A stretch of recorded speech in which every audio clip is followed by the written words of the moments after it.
And this is the more painful thing to talk about, but I think it's very important. Is God trying to lead you by limitations? And is God trying to lead you just as much by the doors that he closes as the doors that he opens? If the brook had kept flowing miraculously, Elijah never would have left that spot.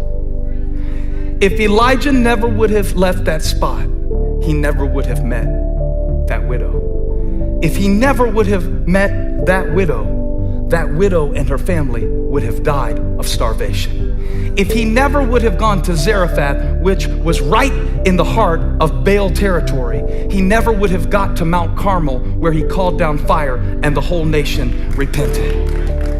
Isn't it crazy how a little thing can lead to a big thing?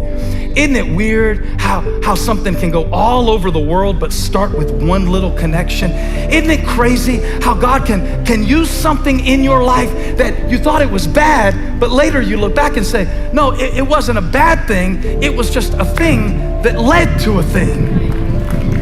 It's just a thing that leads to a thing. So all things work together for the good. So if the brook doesn't dry up, Elijah doesn't move on. If they didn't break your heart, you wouldn't have learned the lesson that you learned. If you didn't go through Goliath, you wouldn't have been ready to be a king.